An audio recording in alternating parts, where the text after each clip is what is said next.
Sunday morning kind of vibe. It's just inside me. Got that Sunday morning feeling. I can't hide it. I can't hide it. Counting blessings to the ceiling.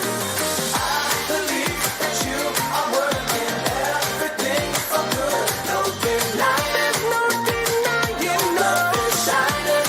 That Sunday morning feeling. Sunday morning feeling. Sunday morning feeling. Sunday morning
Good morning, Forward Point. Come on in, wherever you are, wherever you're at, make your way in, pull out your phones.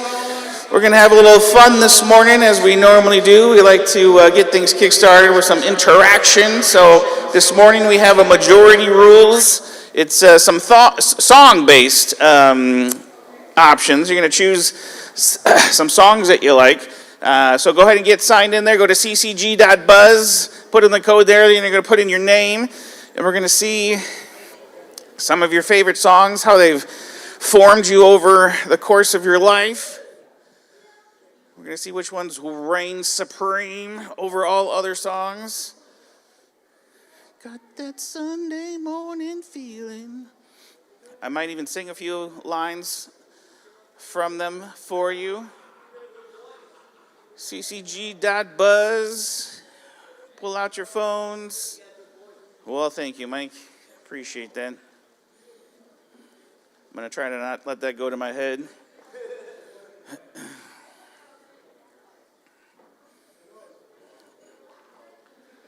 ccg.buzz. Go ahead and get logged in there. I think we probably have most of you in there. Looks like we're up to 13. There's probably going to be some more.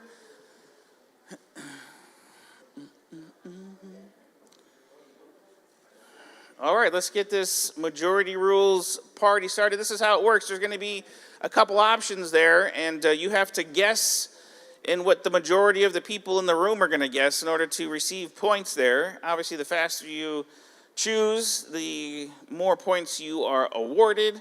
Winner at the end gets some special TLC from our friends at Love Handles.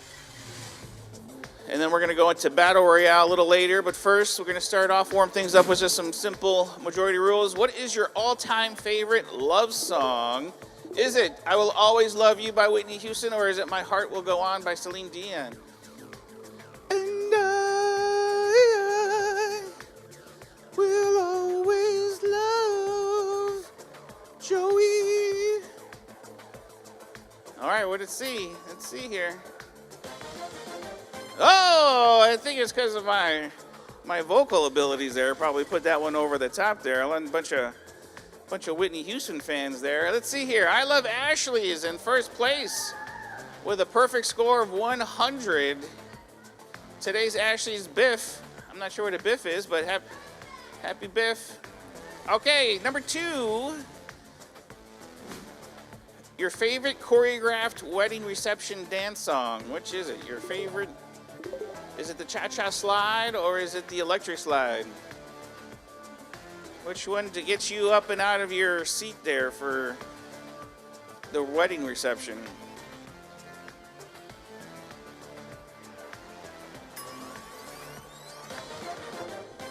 Oh, a bunch of cha-cha sliders in here. Okay, I see how you guys are. You guys need them to basically spell out your dance moves because you don't have any on your own, I guess. After 2 questions, I Love Ashley still. Perfect score, 200 there. Well done. We're up to 30 people there. Okay, let's see. We got our next one here. What is your favorite wedding reception dance? This is your basic run-of-the-mill reception dance song. Is it Shut Up and Dance by Walk the Moon, or is it Dancing Queen by ABBA? You are my dancing queen. This really also tells us the age of most of the people in the room this morning, based on the winner here. Let's see. Whoa, that was a close one. It seems like we might be able to consider ourselves a not cultural, multi-age, multi-generational, thank you, group here. Oh, all of a sudden Ashley, everybody connected to Ashley just took a real nosedive there. I don't know what that means about life and love, but Lori, all right, she's still connected to, all right. I don't even see your phone out there. You're all ninja over there with the moves there. Okay, your all-time favorite song from the 90s. Which one? What do we got here? Smells Like Teen Spirit by Nirvana, or This Is How We Do It by Montel Jordan? This is how we do it. Which one? Any 90 kids in the house this morning?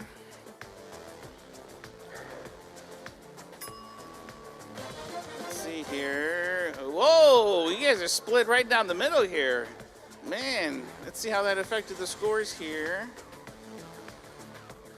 Lori still in first place, and the Ashley crew holding tight down there, 5th, 6th, 7th place. All right, you guys have some work to do. All right, this is the last one of Majority Rules. All-time favorite song from the 80s. Is it Billie Jean by Michael Jackson, or is it Every Breath You Take by the Police? Every breath you take, every move you make. See how the 80 kids are doing in here in the 80s. Oh, wow. Lots of Michael Jackson fans. Is it the glove or is it the moonwalk? What is it? It does it. All right, I think we're going into Battle Royale here. Lori's still holding tight. All right, this is where things get a little crazy. Battle Royale.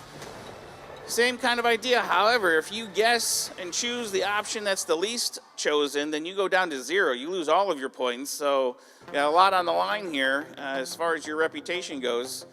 You lose your points here. All-time favorite song from the 2000s. This is some of the younger people get to play now. What are your all-time favorite song from? Is it Since You've Been Gone, Mr. Brightside, Lose Yourself, or Don't Stop the Music? Since you've been gone.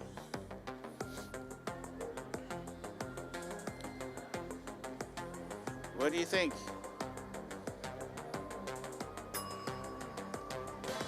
Okay. Oh, we're a bunch of Rihanna fans. Don't Stop the Music. Let's see here. Oh, if you guessed Mr. Brightside, this next screen is going to be rather unfortunate for you. There's going to be some. Let's see. Oh, it's not so bad. Tony Stark. Wow, out of nowhere. The group over there. Yeah, all right. Represent over there. Well done, Tony Stark and Leland. Appreciate you guys. All right, this is it. Last one for all the bananas. Favorite song to start singing to? Is it Living on a Prayer, Sweet Caroline, Let It Be, or Free Fallin'? Sweet Caroline. Yeah, hey, you guys, right on cue there. Love it. I don't think you guys have been that excited on a Sunday morning as long as I've been here. Hey, wow, look at that. Neil, all right, let's see. All right, if you said Let It Be, not going to be good for you this morning. In first place, Tony Stark. Well done, Tony Stark and crew. Hit me up afterwards. I got a little something for you.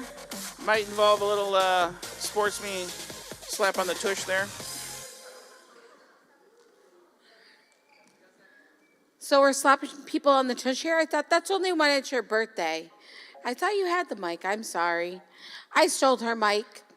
Intermittent pause. Good morning, everyone. How are you? Woo! Come on. I'm exhausted, but I can do better than that. How are we this morning? All right. I'll take it. All right, I am Sonia, and I've again joined my Miss Justice on this beautiful Sunday morning. How are y'all today? Woo! That sounded a little lame. How are y'all doing today? Okay, that's a little better. We'll be working on it. So here at Forward Point, we are a community of faith, hope, and love, helping people find their. We believe you're here on for it. And we like to be part of that story any way we can. Sonia, how can we get connected here? Oh, we just want to welcome you, and if this is your first time, your second time, if you haven't got a welcome bag yet, please do that before you leave. That's your first part of getting connected with us. Also, at this time, we would like you to take out your cell phones and text the word welcome to 315-883-2213, or you can scan our beautiful new QR code if you know how to do that. Over the next 75 minutes or so, we just want you to be comfortable in any way you want. Bring in a snack, get some popcorn if you haven't, some water, coffee. There's no scripted way to do this morning. So you're going to hear some music. You're going to hear the start of a conversation with Jimmy, and we just want you to be comfortable this morning. And then also we are on all forms of social media, Instagram, Facebook, and X. We are also on the Church Center app. So the Church Center app is an app you can download in your app store or whatever Google Play thing y'all use. That is a great way to get connected and to stay connected, guys. Everything is on there. We also have the YouVersion Bible app, which we don't talk about that much, but it's a great app. You can go to live events, and 4 Point will be on there. And every scripture that we use up on the screen right there, you'll be able to see, highlight, take notes. That's a great way if you don't have a physical Bible with you today. Absolutely. We can help you download those.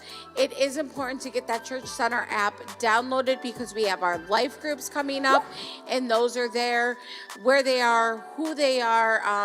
So good thing to start thinking about. Yes. Food Truck Fridays still going? Yes, we have a bunch going through to October, right? I think the first week in October, very Yes. exciting. Again, Awesome bring a food. friend, come join us. We have Bold Coast Lobster this Friday. People love it, and it's been around the city for quite a few years, and it is always a hit. Y'all, the food was so good Friday. I Yeah. almost went back for seconds. It was the best burger I've ever had. If you guys have not yes. stopped by these Food Truck Fridays, I encourage you to stop by. Come see me. Come see Sonia. Yes. We can hang out. We can talk. So much fun. And my favorite time of the year is starting up again. Breakfast. Yes. We get the women's and men's breakfasts. Absolutely. We don't have E, but where y'all men at? And then where y'all women at?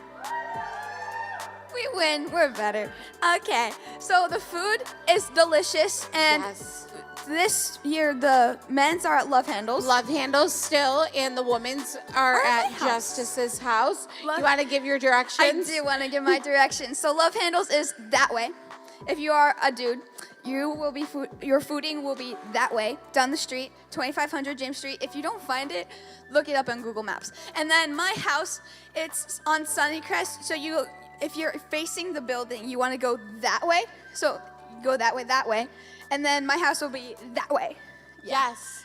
Yeah. Addresses are in the Church Center app. Yes. And as I mentioned, Life Group is starting. Here's a picture of the ones that are starting. When they are, again, scan that QR code, and it is in the Church Center app. We're very excited to start off that season. It's going to be so much fun. I get food. Oh, it's all about the food, Well, yes. that is awesome community. And then if you are a child, we have adults waiting for you. I think it's Kiwi back there, so y'all are free to go. Have fun. Y'all having a great time. Yes, we'll continue with our gathering. Thank Have you. a great one.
Well, good morning, Ford Point. It's great to be back with you. We wanted to start off another morning this morning by talking over Kidmin. And you heard from Kylie a few weeks ago. You heard from me last week. And this morning we brought up a couple all-star members of the Kidmin ministry team. They're not up there for you like they were for Kiwi 2 weeks ago. So you guys are going to have to rely on the older people who don't see you from week to week that often. But we wanted to talk about what's going on in Kidmin and the different things that are happening. But before we jump into that, maybe you could share a little bit just about your own personal Forward Point story and how you got here. Okay. We got here because we were sent. We were at a church that we had been at for decades and been involved in children ministries. When there were no more families with kids, we prayed. We were made aware of Forward Point through our daughter and her friend that had kids going to church here. And they lived nearby, and we loved the idea of a close church community to involve our neighbors. We prayed. The vision didn't change. We were called to teach children and make small disciples. We met with our pastor, and we were in unity, and he blessed us and sent us out. But long before we were sent, we were called. We were called to teach kids over 40 years ago at a small outreach church that met at SU campus. It was an outreach to international students and their kids. We responded to the call. We were reluctantly willing. At that time, we didn't have any kids, and we were just called, and like Moses, we were reluctantly willing when he met God at the burning bush. But like Moses, we were equipped and trained. As we were committed, we became fulfilled and then enthusiastic teachers. At Forward Point, Cherry and I have found unity of spirit and purpose with Kylie and the team. Cherry has an example of how Kidmin works and how we listen and respond to God. After Cherry, I'm going to give an example of our children responding to God and being disciples in his kingdom here on earth as in heaven. So a few months ago, knowing that Jimmy had started Sermon on the Mount, Glenn and I were praying about what to teach the kids, and since Jesus said, when you pray, this is how you should pray, we thought this was a good time to introduce the Lord's Prayer to our kids.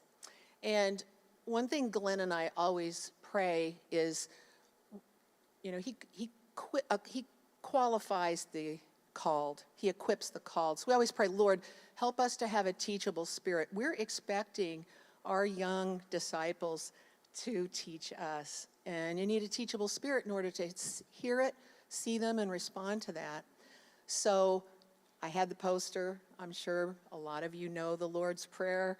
It's so as the first Sunday when I read it, we were reading it out loud. Our Father in heaven, hallowed be your name. Your kingdom come, your will be done on earth as it is in heaven. Give us today our daily bread. Forgive us our debts as we also have forgiven our debtors. And lead us not to temptation, but deliver us from the evil one. And we added in the sermon, in the Lord's Prayer, that's in the Matthew account. In Luke, it ends with, for thine is that yours is a kingdom, the power, and the glory forever. And one of my young disciples, who's only 8, took me aside and said, Miss Cherry, that's not the end. And this was that moment. This was my teachable moment. I'm really curious. I'm like, what do you mean? And she said, I was taught this. There's 2 ifs afterwards, right after that. If. For if you forgive men when they sin against you, your heavenly Father will also forgive you. But verse 15, but if you do not forgive men their sins, your Father will not forgive your sins. And at first, after decades of teaching, my first response was kind. Well, we're going to teach it the traditional way. And the Holy Spirit immediately said, we'll deal with you. You know, he's going to deal with me later on this. Because it really landed differently, and maybe it just did for you as well. I thought several things. Am I really going to go there with kids? That is a pretty high bar. if you don't forgive other men their sins, your Heavenly Father won't forgive you. Am I really going to do this? This isn't what you see on the posters. This isn't on the plaques that we buy in the stores. The 2 ifs. And I really started praying with Glenn about that to let that change. And what Jimmy had up, because Glenn and I are up there every Sunday mostly, we always listen to the sermon, take notes. What he had up, because you're going to learn about the Lord's Prayer today, but this was up on the screen last week, and this is why we now say the Lord's Prayer with the 2 ifs every time afterwards. In prayer, there's a connection between what God does and what you do. You can't get forgiveness from God, for instance, without also forgiving others. If you refuse to do your part, you cut yourself off from God's part. And even with ourselves and with kids, we don't want anyone to cut themselves off from God's part and how Jesus said we should pray. So this is what KidMin is to us. We are called ourselves. We are commanded to make disciples. So I would encourage you, pray, ask God, are you calling me to make disciples with young, small disciples? That's been our calling. That's why we're up there. So I have one other story. We're sort of jumping ahead of the little questions here, but we knew what the questions were. So I just have Cherry's story was us responding, and so we're setting up a little version of God's kingdom here on earth, just like it says in the Lord's Prayer, for his kingdom to come, and we want to be that. And I saw an example of that a couple weeks ago that really touched my heart. There was a little boy that was here with his mom. I think it was his first or second time, and we went out up in the balcony there to listen to the last worship song, and one of the girls that's been here forever and ever, probably born here, she's sitting in the cool swivel chair that everybody wants. And the little boy looks to me and says, "Mr. Glenn, could I sit in the swivel chair?" And so I went to the little girl and I said, "You know, what we've been learning about the kingdom," I said, "would you be willing to share your chair?" And she looked at me like, "No way."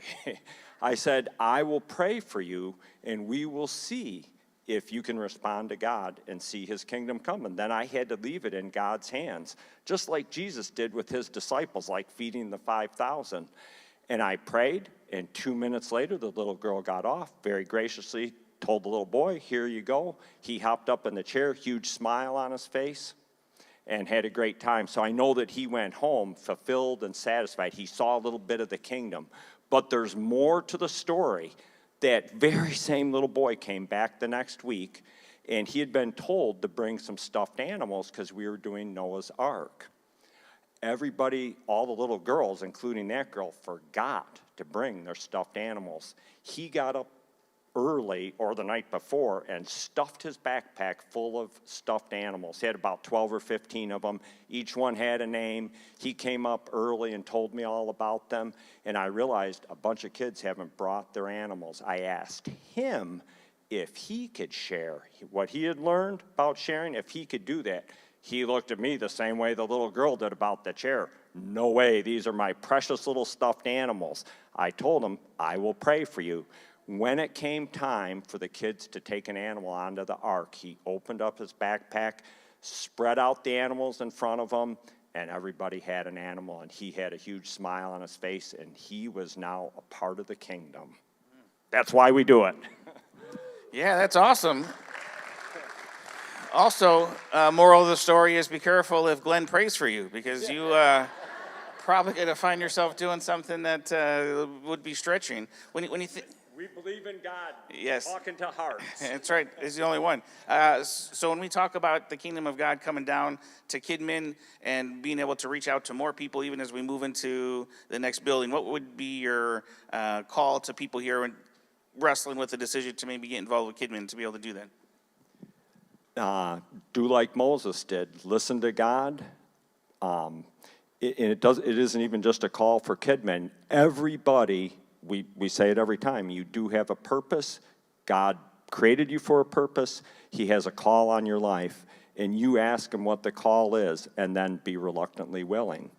If you move forward, he'll meet you more than halfway. He'll make you an enthusiastic follower of his.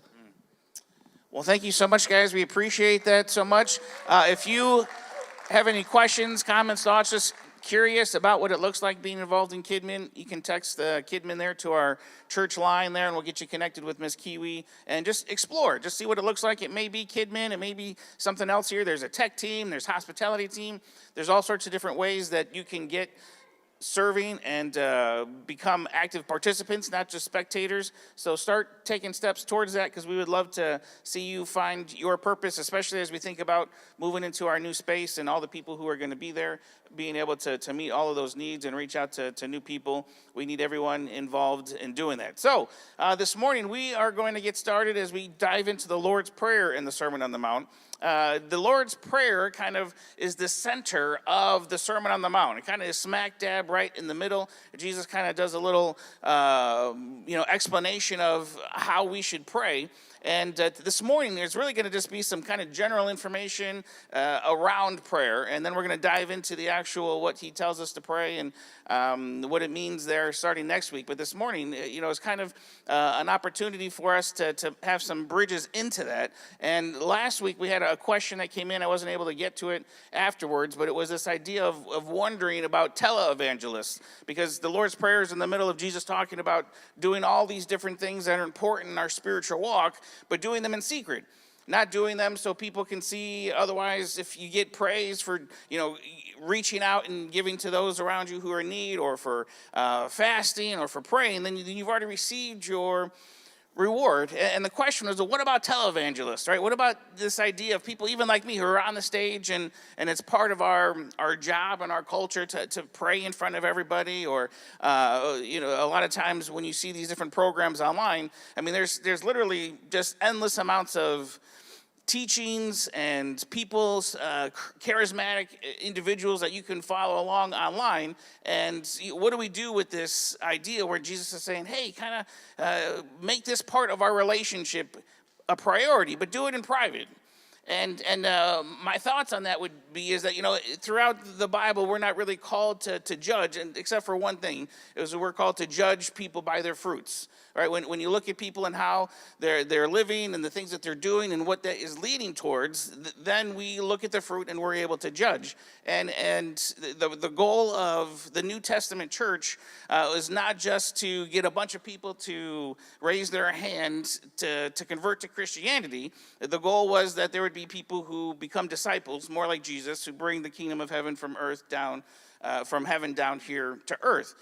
So it is the tension for all people in ministry in our culture, where it's real easy to use a platform to gain followers, to gain notoriety, to gain financial status, to use that in a way that I think would be contrary to the kind of lifestyle that Jesus is calling us to.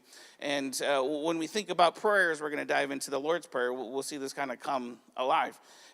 When I think about my high school career and my college career, there's one thing that I've always been very involved in. Even today, I love watching political news TV shows. I've always been in politics, class politics. And in my senior year, I got the opportunity to run for class president. And, it's kind of looking back on it, I feel like it's kind of this nerve-wracking popularity contest. I was talking with Justice about this these kind of class political structures, and kind of looking back on it, it seems like Lord of the Fly-ish, right? It's like, we're going to try to get as many people to like you, and then whoever loses, I'm sure, has got to go through all sorts of bouts of why doesn't anybody like me? But, you run this campaign, you get all these people that try to vote for you by doing whatever you can do as a high school student, handing out stickers.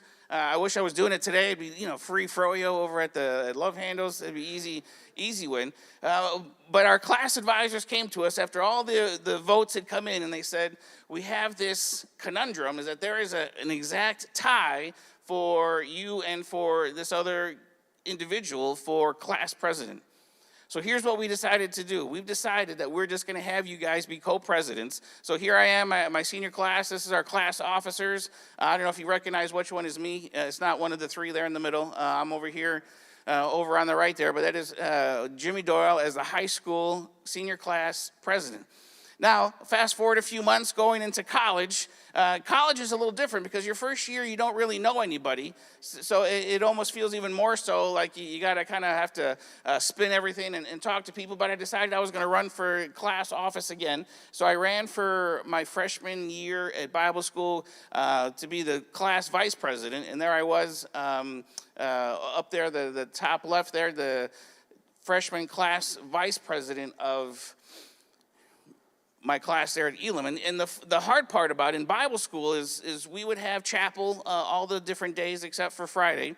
And throughout the course of the year, there were different chapels where the class officers were responsible to have and lead the chapel for their class. Generally, the chapels where everybody meets together in one big, all the classes involved together. But occasionally, we would break down by the different classes.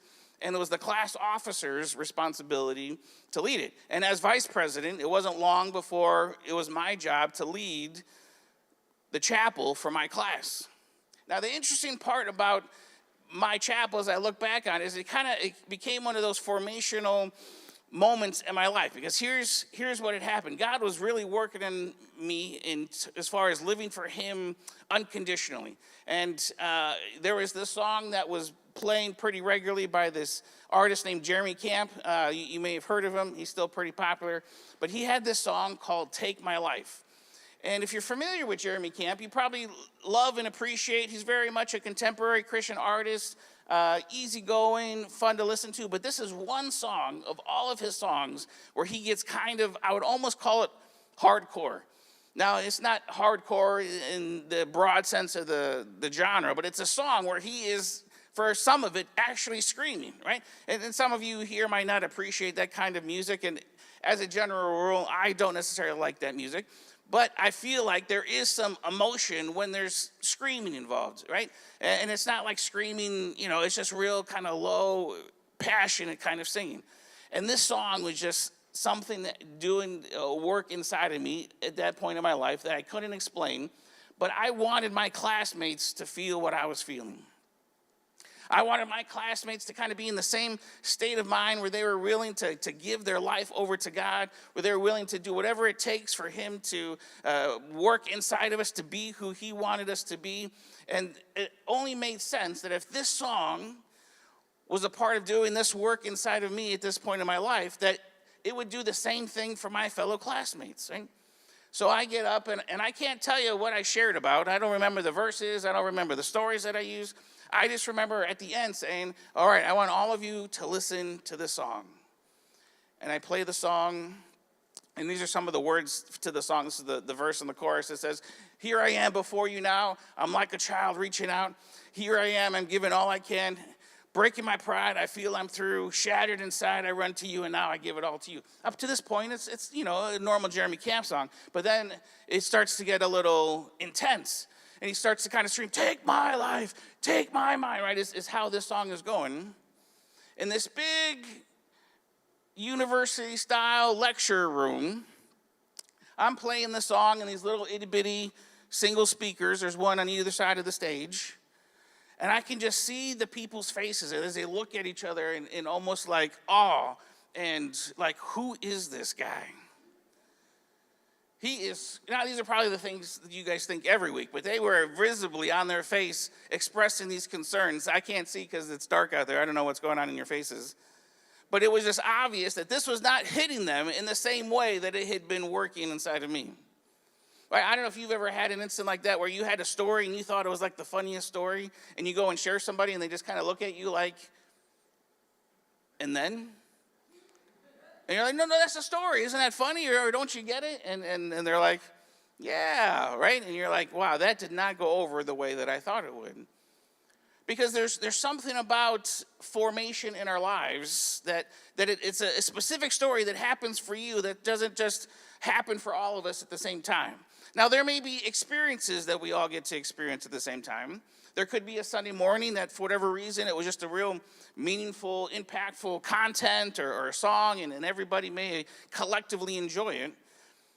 But internally, there is a formation process that is happening, and it's not just necessarily even a spiritual formation. You are being formed into something. This is why we talk about, as parents, a lot of times in teaching your kids, most of what they get is often caught and not taught. Sure, you may spend some time trying to teach them rules, but the reality is that the way and who they become is a result of what they catch from you and being around you. They're being formed because of their proximity to you.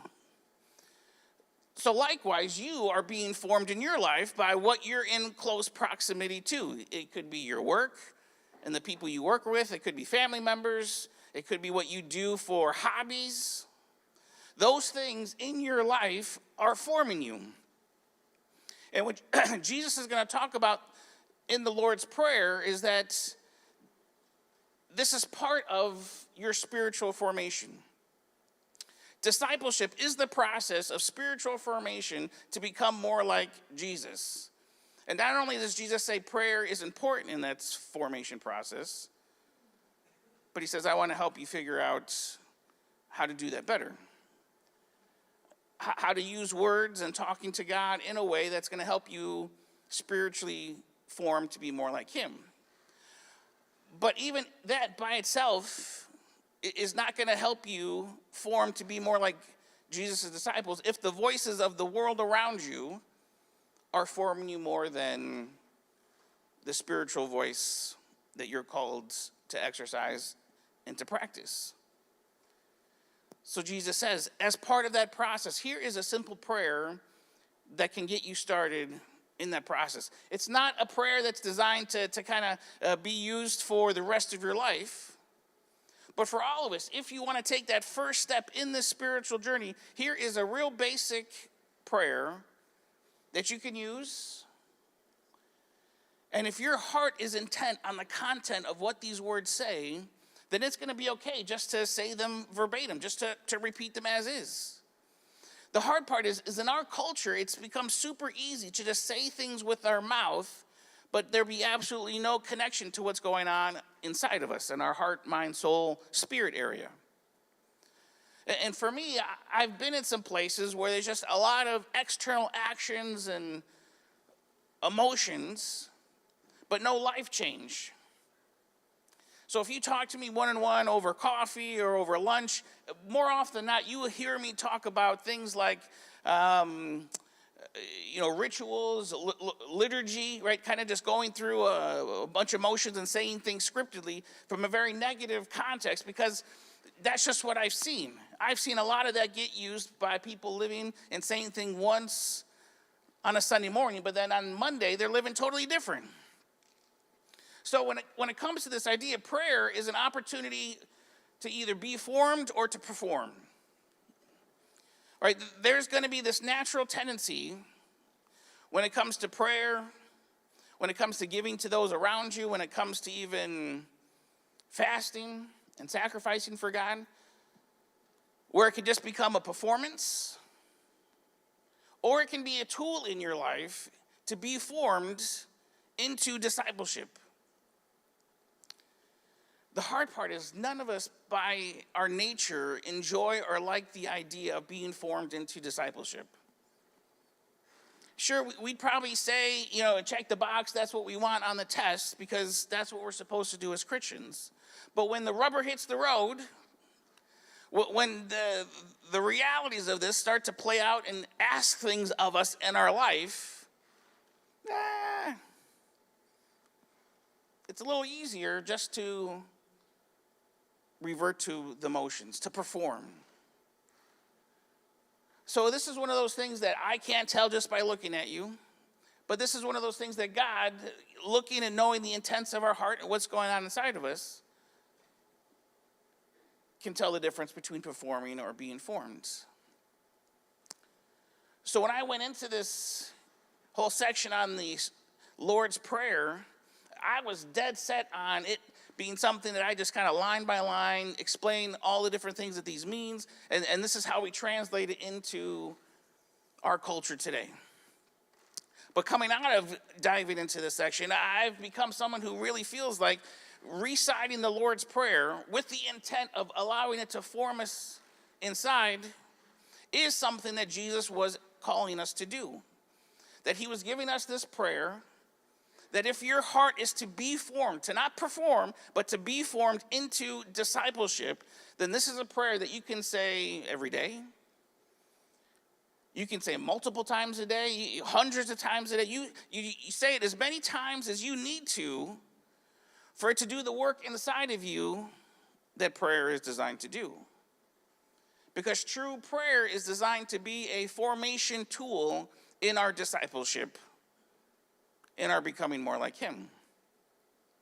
If I was to put prayer up on the screen and ask you for the definition, there's a good chance that the majority of the responses would be that prayer is related to talking to God, to asking God for things. That's how it plays out in our life. When we need something, we should probably pray about this. God, I need this. God, I need this. Someone once said to the effect that if we removed all the prayers that were asking God for things, there probably wouldn't be a whole lot left. So when there's nothing left, then the formation tool that God gave us is not able to do its work. And when you break down the word prayer, it's actually this idea of proximity. It's this idea of getting closer to the one that you're speaking to. Right? We don't get closer to God by just asking him for things. We are called that if there's something that you need, talk to God and ask him for it. But that's not supposed to be a pillar of what prayer is. Prayer is supposed to be this formational tool that is bringing us closer to God, and we are becoming more like him, allowing him to do the work. So thankfully, Jesus just spells it out for us in Matthew chapter 6.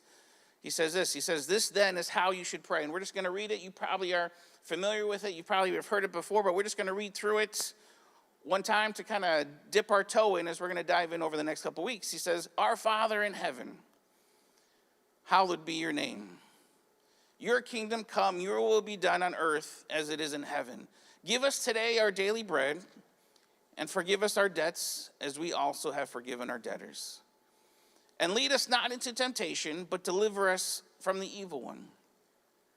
Now, I have said this probably more times than I could even possibly count. I get invited to do a lot of funerals because I have a couple friends who are funeral directors, and whenever they have a family who want a spiritual funeral, but they don't have any kind of spiritual connections in their life, maybe not part of a church, then they will ask me to come in and officiate the funeral. And this is one of the hardest things that I have to do because it feels like, this is somebody's life who I know nothing about, and you want me to come in and kind of bring some sense of peace or solace and basically assurance on the end result of this person's life. And without fail, I usually end reciting the Lord's Prayer. And for the most part, when I'm talking, it's kind of glazed eyes. Nobody's really picking up what I'm putting down. But when I say the Lord's Prayer, everybody's heads comes up, and everybody's able to recite it. Probably haven't been to a church themselves in years, or maybe at all, but they are able to just, from memory, recite the Lord's Prayer. Right? Even us reading it now as a group, it leans itself more towards the performing side than the formation side. Because for us, we just see the words on the screen and we hear a bunch of other people doing it, so the words just kind of blurt out of our own mouth without the formation process happening. That's why when I say, "Sweet Caroline," you guys have been formed, right? The first time you heard that and everyone did it, you're like, what's going on around here, right? A bunch of cultish people here. What's happening? But it just took a couple times of everybody jumping in and having a good time. Now you are formed. Every time you hear those words, you just jump right in and are able to do it too. Because that formation process was allowed to happen. And the same is true with this prayer. And we see how Jesus wants to use these words and how it affected him in his life later on in the story. Because as Jesus is nearing the cross, we see it play out after the Last Supper that he goes to the garden and he's going to have his own prayer experience. And we get this in Luke around that story. It says, Jesus went out as usual to the Mount of Olives, and his disciples followed him. Right? This is something that was a habit for Jesus.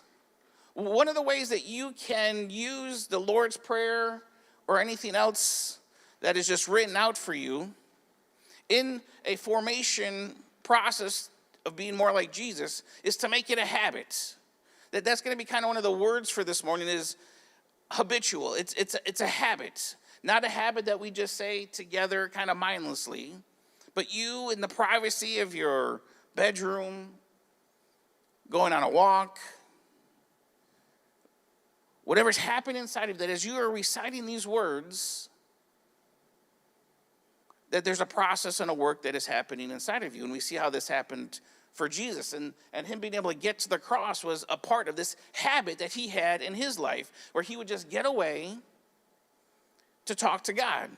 Right? He would get away to go through this process of getting closer to God.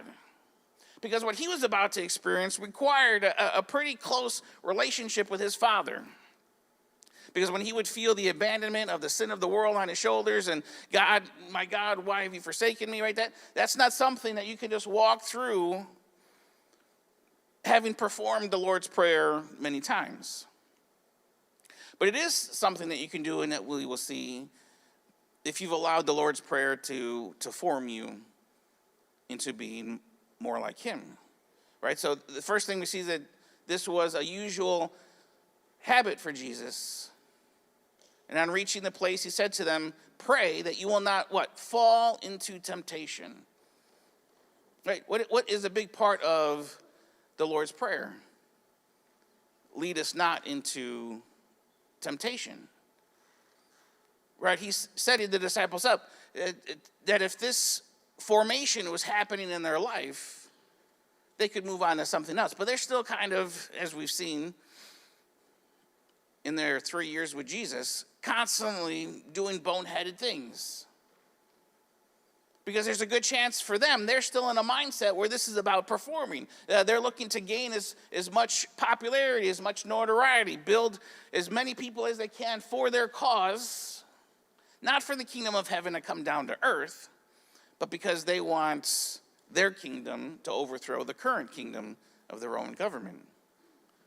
So for them, it's just been a performance. But Jesus says, so that you will not fall into temptation. Lead us not into temptation. So he withdrew about a stone's throw beyond them, knelt down and prayed, and he said, Father, if you are willing, take this cup from me, but what? Yet not my will, but your will be done. What's another big part of the Lord's Prayer? Your will be done, right? On earth as it is in heaven. So here is a few years before this, Jesus giving us these words to act as a formation tool so that when life gets hard, when things are about to go south, this formation process has happened inside of you. So that no matter what comes, you're able to walk through the storm. So even as Jesus would say, God, I don't want this to happen. If there's any other way for this to go down, let's do it that way. But not my will be done, your will be done. Right? We can only get to that place where we're willing to say, man, not what I want, but what you want. If there has been a habit, if there's been a life formation process that we've instilled in our lives where we're every day just saying, God, your will be done. God, lead me not into temptation, but deliver us from the evil. Right? There was an act of habit that this prayer became for them, that Jesus wanted to give us as a tool. Not to say it as a group, as cool as it sounds and as lovely as all your voices are in unison, but that in your life, in this formation process, it wouldn't be a performance, it would be a formation where you would be able to have these things built up in your life as a disciple. And that's what we're going to dive into over the next series of weeks. But in the Message, I just wanted to share with you this translation. Eugene Peterson translates it this way. He says, "Our Father in heaven, reveal who you are. Set the world right. Do what's best.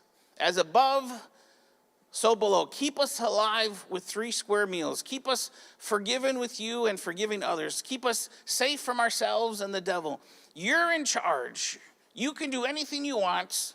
You're a blazing beauty. Yes, yes, yes." Again, to read it is, in this translation, it's pretty, it's poetic. It kind of elicits probably all sorts of visual pictures for you. But that is meaningless. It's just a performance if there's not a regular part of your life where you are telling God, do what's best. God, in the way that what's best works in heaven, would you do what's best here on earth? And would you use me? Would you use me to be a part of that process? Right, what does it look like for you to struggle with that idea in your day-to-day spiritual life? What does it look like for you to wrestle with God? Reveal who you are. Well, when is the last time in your spiritual walk, in your formation process, that you just wrestle with God? Reveal who you are. I'm not going out the door until I just get another glimpse or grasp of who you are. But that's not the spirituality that we have here in America. Right? The spirituality that we tend to have is pull out the card and just read through the prayer and call it a day. But it's not designed to be a performance. It's designed to be a formation process where we wrestle with, God, who are you? God, do what's best. God, I need to forgive. Who are the people in my life that I am holding on to some things? What if in your daily, multiple times throughout the day routine, you are wrestling with the people you haven't forgiven? Right? What if you didn't allow yourself to leave the room until you wrestled with all the people you haven't forgiven? There's a good chance that we probably wouldn't see a lot of you this morning, because there's some unforgiveness that we're holding on to. But Jesus gives us this not as a performance thing to just say, but as a formation tool to realize that, man, when stuff starts hitting the fan, when life starts getting hard, when the things that I don't like begin to happen, I only become more like Jesus through those things if I've developed a habit of formation in my life. And that's why I've come to the place to say where we could take these words and wrestle with them privately, and that be part of the formation process. Before this week, I would have told you, man, just reciting it, it's me, because I've always just seen the performance side of things that doesn't have life. I've seen people in some of the different faith backgrounds that I've been a part of, they're jumping up and down, falling down, doing all sorts of things, but then the next day they're living like the world. Because it's so easy for it to just be a performance. But here's just a few lines that Jesus, I believe, can use to take all of us, from baby Christians to followers of him. But it requires some time and attention, because it doesn't happen in this group setting. I pray in this group setting that you are inspired, that you are moved to make this a part of, man, I'm going to just tomorrow, maybe a minute, maybe 5 minutes, you're just going to take a little baby step into wrestling with these words. And how much of them they play in a part of our lives. Because if we want to be in the garden someday, the night before the cross, and be able to say, man, lead me not into temptation, man, not what I want, but what you want, God, and mean those things, it's going to require a lifetime of going through these words and allowing them to form us from the inside out. So that without even thinking, our spiritual life becomes da, da, da. during this time in Bible school, I was going through in my senior year kind of this harsh relationship issue where I just kind of felt like, this one particular person who I was pursuing was kind of like off and on. It was just this emotional roller coaster. And one time it was kind of like we had a talk, and it was like we weren't going to do anything. We weren't going to pursue a relationship, and it's not what I wanted.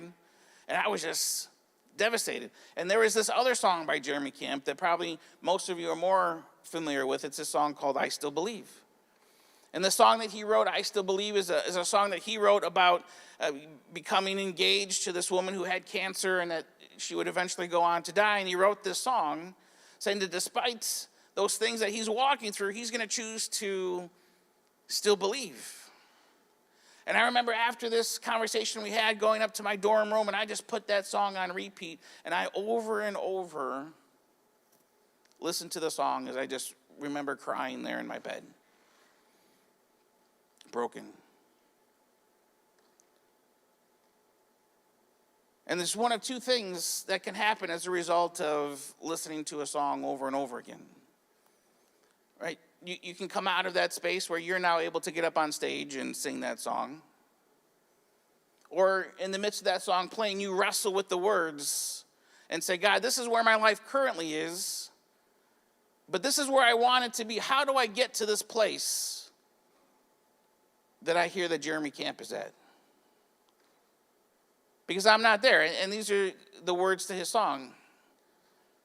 Scattered words and empty thoughts seem to pour from my heart.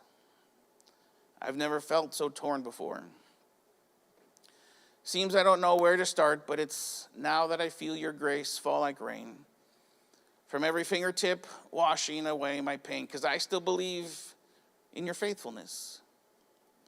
Because I still believe in your truth. Because I still believe in your holy word. And even when I don't see, I still believe. Though the questions still fog up my mind with promises I still seem to bear, for even when answers slowly unwind, it's my heart I see you prepare. But it's now that I feel your grace fall like rain from every fingertip, washing away my pain. 'Cause I still believe. And that song became a pillar in my life for a big part of why I'm even here today. I look back at my Bible school class and the different people I went to school with, and I look around, and man, there's so many of them who were married or got married who are now divorced. There's some of them who just walked away from their faith altogether. And I think, how do people go to a Bible school? It's not even accredited, but they went to this Bible school because they felt that this was God calling them to do, or maybe it's what their friends and church told them to do. And now 20 years later, they were no closer, maybe even farther away from God. And it's because a lot of the things that we go through are a performance. We get together and we're going to sing some songs, and afterwards we'll say, man, it was powerful, not because God did anything, but just because we have some bumps on our arms. We thought the music sounded really good. Right? When you think about what God wants to be powerful for, it's not for a band. It's not for how you feel singing a song. If those words are forming you or doing something inside of you where tomorrow you look more like Jesus than you did before, then yes, I would say that is powerful formation. But if the next day you don't look any different, then I would say that night was a performance. And for most of our current reality, our faith is a performance. And we're going to begin next week diving into for a series of weeks of these words that we can say in the privacy of our homes and our rooms and our closets, and use them as a tool for formation, discipleship formation. Because my prayer is that 20 years from now, all of you that are here now would look more like Jesus, would be able to be in the garden and facing some of the hardest things that I know are going to come up in 20 years. And you're able to say, you know what, I still believe. Despite the pain, despite the brokenness, despite all the current reality of my situation, I still believe. I believe that's what God is setting us up for if we choose to use this tool appropriately. So if you'll allow me, I would like to pray just from the sincerity of my heart for all of us around this. God, we are so grateful that you can, even after 40 years of being in the church, you can still take something as simple, as commonplace as the Lord's Prayer and use it as a tool to shake and rattle my faith. God, to soften me out, to not just be dead set against reciting written words, but God, to understand that the deeper formation process that your heart is for us. And if it's through reading pre-written words, that's okay. If it's through, in all vulnerability, just speaking what's on your heart, that's okay. As long as our goal is to wrestle with, is this really a part of my life? We don't want to be people who just sing a bunch of lies because those words aren't really doing a work inside of us. We don't want to be a people who just sit through a conversation like this and let it go in one ear and out the other. God, allow us to use these times or these moments as catalysts, as springboards into a week-long process of formation, that each morning that we would wake up with an intent process of using the words in the Lord's Prayer, using the words that we talk about here on a Sunday morning. God, may all of us be consumed every day with how we are being formed. Because it's not a matter of if we're being formed, but it's what we're being formed to. And I don't want to be somebody who's being formed into anything other than more like you. But God, when you look at my life, and I know you see it, it does not show a life that wants to be formed to you more than anything else.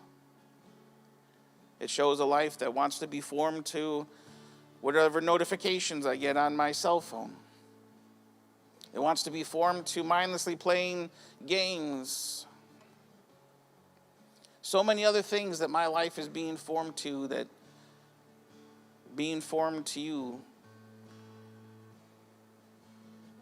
a lot of times is not high up on the list. So God, I pray this morning that you would begin this process in all of us, where something as commonplace as the Lord's Prayer would become something that acts as a sword in our life to cut away that which doesn't belong, that which does not help us meet our purpose, the purpose for which you created us for. We don't want to sell ourselves short anymore. So help us to follow hard after you and to be formed more into your likeness.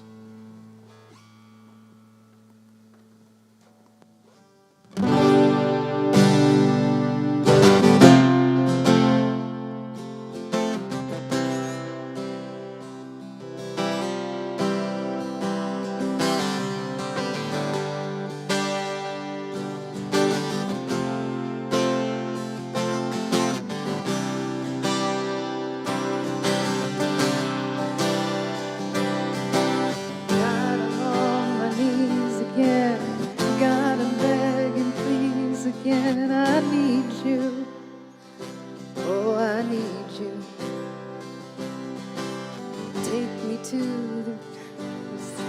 Got the words mixed up, sorry. Water for my thirsty soul, I need you. Oh, I need you. Your forgiveness is like sweet, sweet honey on my lips.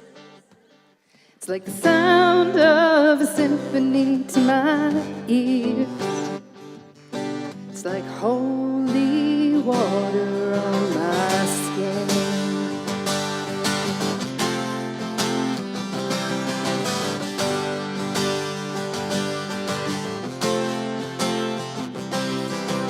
Dead man walking, slave to sin. I want to know about being born again. I need you. Oh, I need you. So take me to the riverside. Take me under, baptize. I need you. Oh, I need you.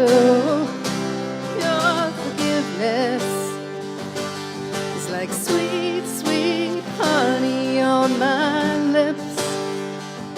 It's like the sound of a symphony in my ears.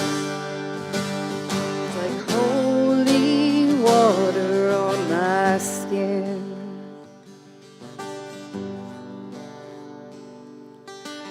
I don't want to abuse your grace, but God, I need it every day. It's the only thing that ever really makes me want to change. I don't want to use your grace, but God, I need it every day. It's the only thing that ever really makes me want to change.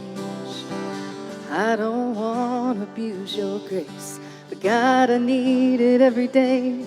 It's the only thing that ever really makes me want to change. I don't want to abuse your grace. God, I need it every day. It's the only thing that ever really makes me want to change. Your forgiveness is like sweet, sweet honey on my lips. It's like the sound of a symphony to my ears. It's like holy water, your forgiveness. It's like sweet, sweet honey on my lips. It's like the sound of a symphony to my ears. It's like holy water on my skin. It's like holy water on my skin. It's like holy water.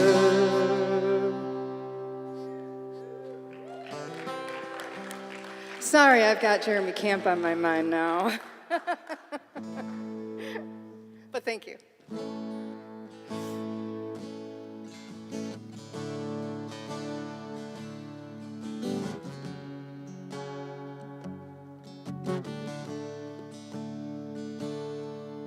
As the Spirit was moving over the water, Spirit, come move over us. Come rest on us. Come rest on us. As the Spirit was moving over the water, Spirit, come move over us. Come rest on us. Come rest on us. Come down, Spirit, when you move, you make my heart pound. When you fill the room, you're here and I know you are moving. I'm here and I know you will fill me. Come down, Spirit, when you move, you make my heart pound. When you fill the room, you're here and I know you are moving. I'm here and I know you will fill me.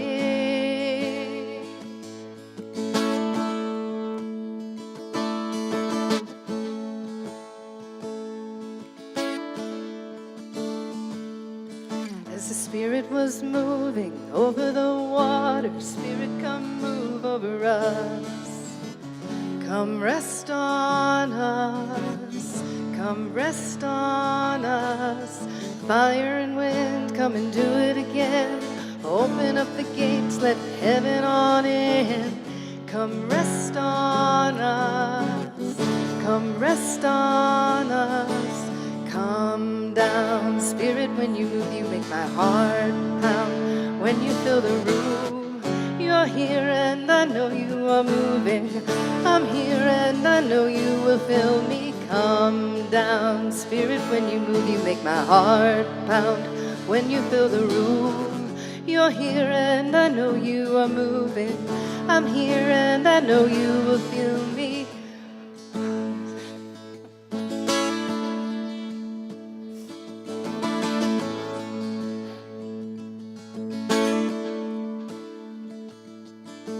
Holy Spirit, come rest on us. You're all we want. You're all we want. Holy Spirit, come rest on us. You're all we want. You're all we want. Holy Spirit, come rest on us. You're all we want.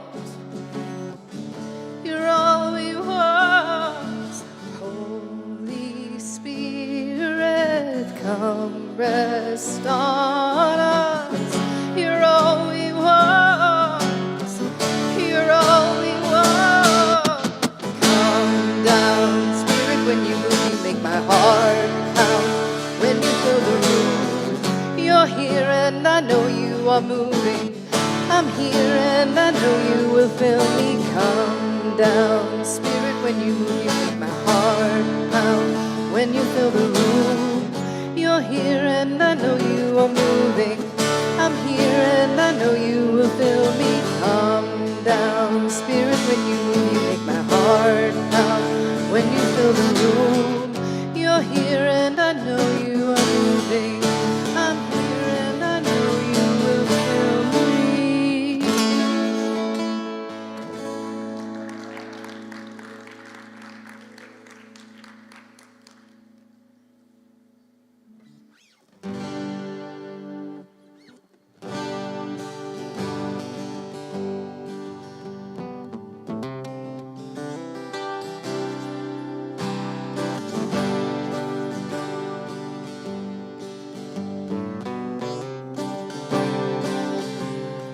Rest is my firm foundation, the rock on which I stand, and everything around me is shaking. I've never been more glad that I put my faith in Jesus. 'Cause He's never let me down. He's faithful through generations. So why would He fail now? He won't. He won't. I've still got joy in chaos. I've got peace that makes no sense. So I won't be going under. I'm not held by my own strength, 'cause I built my life on Jesus. He's never let me down. He's faithful every season. So why would He fail now? He won't. He won't. He won't fail. He won't fail. He won't. He won't. He won't fail. He won't fail. Christ is my firm foundation, the rock on which I stand. Everything around me is shaking. I've never been more glad that I put my life on Jesus. 'Cause He's never let me down. He's faithful through generations. So why would He fail now? He won't. He won't. He won't fail. He won't fail.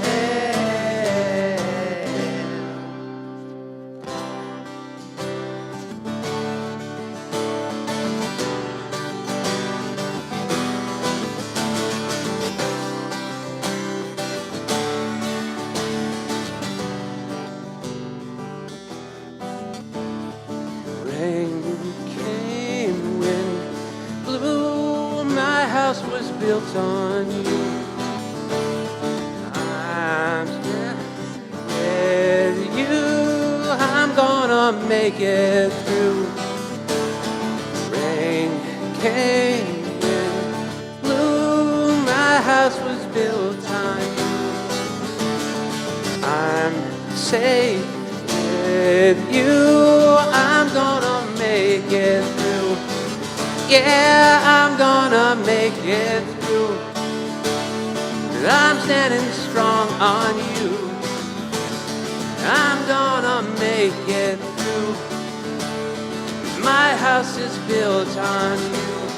Christ is my firm foundation, the rock on which I'll stand when everything around me is shaking.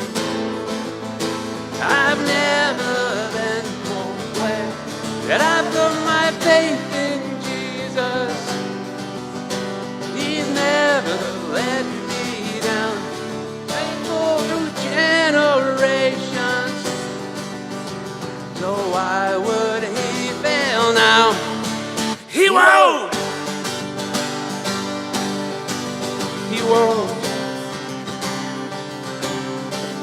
He won't fail. He won't fail. He won't. He won't. He won't fail. He won't fail. No, He won't.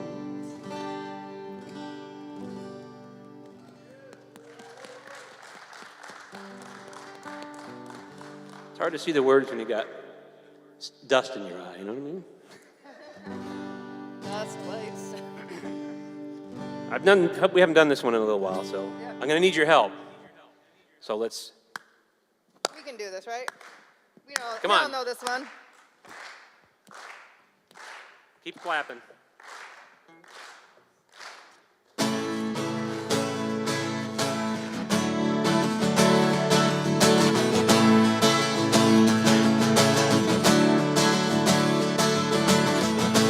I saw Satan fall like lightning.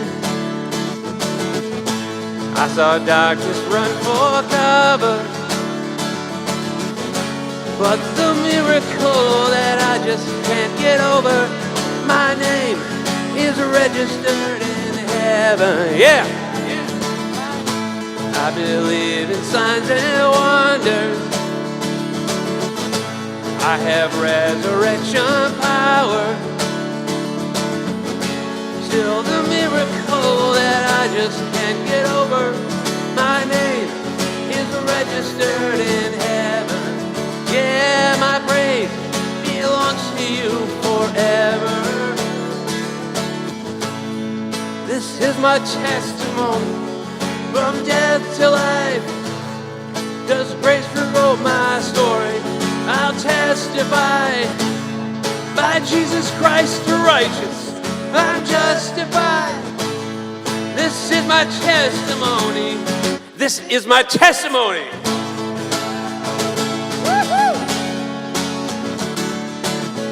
Come together, guys, sons and daughters. Come together, sons and daughters. bought with blood, washed with water. Sing the praises of the Spirit, Son, and Father. Our God will finish what He started. Yes, our God will finish what He started. This is my testimony from death to life. 'Cause grace rewrote my story. I'll testify. By Jesus Christ the righteous, I'm justified. This is my testimony. This is my testimony.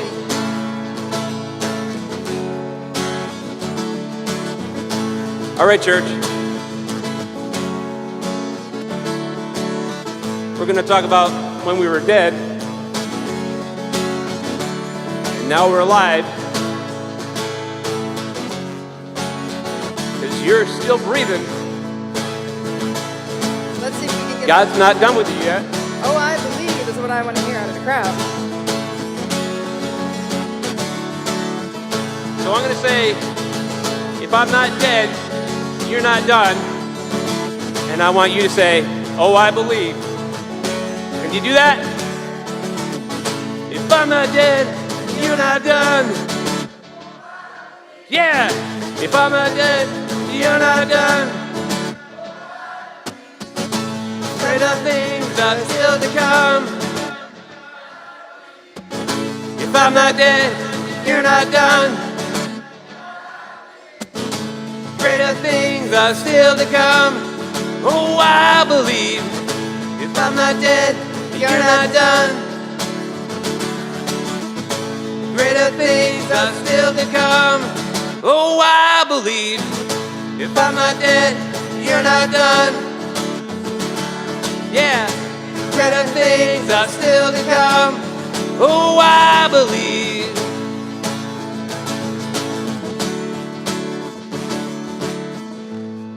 This is my testimony from death to life.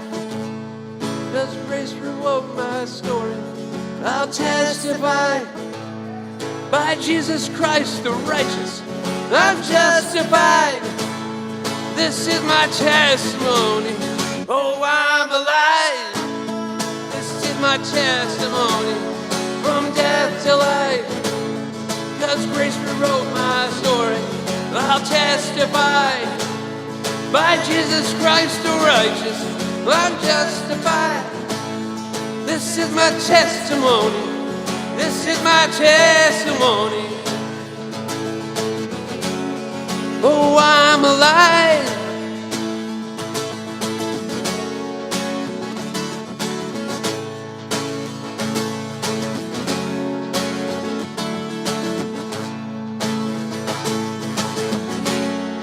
This is my testimony. Thanks for your help, church.